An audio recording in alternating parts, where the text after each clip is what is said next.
औज़ु बिल्लाहि मिनश्शैतानिर्रजीम बिस्मिल्लाहिर्रहमानिर्रहीम।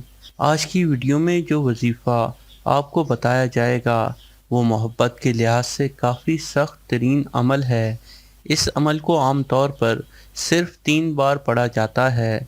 अगर ये वजीफ़ा 3 से ज़्यादा बार पढ़ा जाए तो ये किसी इंसान को जुनूनी और पागल भी कर सकता है, इसलिए इसे ज़्यादा पढ़ना बेहतर नहीं होता।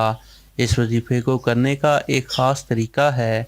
इस वजीफ़े को करने के लिए जिस इंसान के लिए ये वजीफ़ा करना है उसका चेहरा तसव्वुर में लाते हुए उस इंसान के दिल में देखा जाता है और इस वजीफ़े को पढ़ा जाता है। ये वजीफ़ा सिर्फ़ 3 बार पढ़ना है। ज़्यादा बार इस सूरत में किया जा सकता है जब ये असर ना कर रहा हो या असर कम कर रहा हो।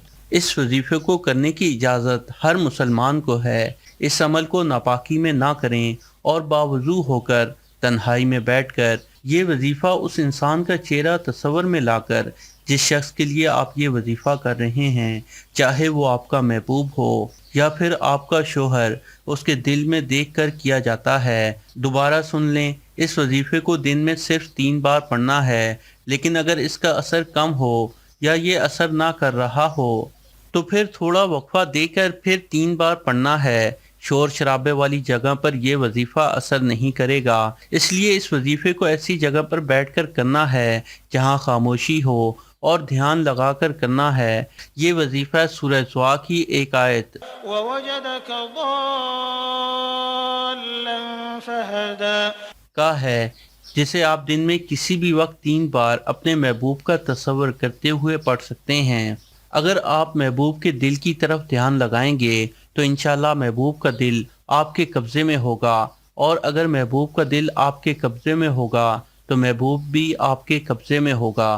3 बार से ज़्यादा पढ़ना नुकसानदेह है, इसलिए इस वजीफ़े को सोच समझकर ज़्यादा बार किया जाए। इस अमल को आमिल हजरात उस वक्त बताते हैं जब कोई चीज़ असर कम कर रही हो, और फिर आमिल हजरात इसकी तादाद ज़्यादा करने का भी कह देते हैं ताकि जिस इंसान पर असर नहीं हो रहा उस इंसान पर असर होता हुआ दिखाई दे। और आमिल हजरात अपनी मशहूरी के लिए ये अमल बताते हैं जिससे इंसान पर हद से ज़्यादा असर हो जाता है और आमिल हजरात का नाम लोगों में मशहूर हो जाता है। तो दोस्तों, ये थी हमारी आज की वीडियो। यकीनन आपको पसंद आई होगी। पसंद आने की सूरत में इस वीडियो को लाइक ज़रूर करें और मेरा ये चैनल सब्सक्राइब करते हुए साथ मौजूद घंटी का बटन भी दबा दें। जज़ाकल्लाह।